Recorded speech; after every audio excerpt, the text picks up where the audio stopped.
Hi, I'm William with UC Claremont's Geology Undergraduate Research Program. We are in South Dakota, and recently we just helped out Todd, who I've mentioned in a previous video.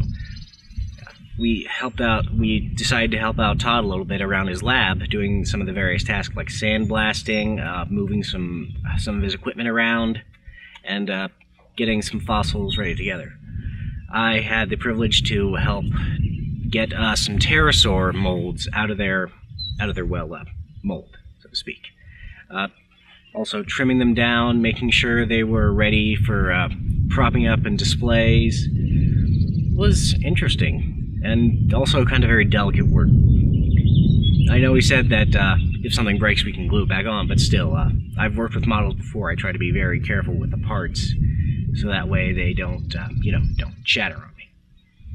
I know he said they can be glued back on, but still, I just don't take a chance. But working with, being able to work on the molds was kind of cool. And I know it wasn't the same as, actually working with the actual bones, but still. I mean, working with the actual bones seems kind of riskier than a mold. A mold can be easily replaced, whereas a fossil that's millions of years old is a bit more tricky in that perspective. After I finished with the pterosaur molds, he asked me to help him get some of the extra plaster off some of his mosasaur jaw molds, which I was very happy to do.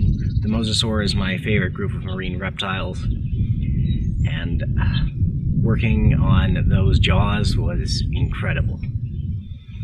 I even felt a couple teeth with my fingertip, and those were sharp teeth. Then afterwards, some of us who were finished with our jobs helped him get clay ready to work on another cast of the T-Rex jaw that he had. We set the clay up around the cast, so that way he could make another one. And it was amazing. Looking at the cast, I know it wasn't the real thing, but I noticed a detail on the jaw.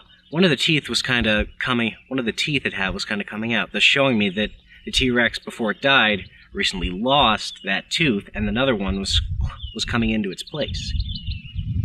And dinosaurs, like sharks and alligators, they can go through hundreds of sets of teeth in their lifetime, which I thought was cool.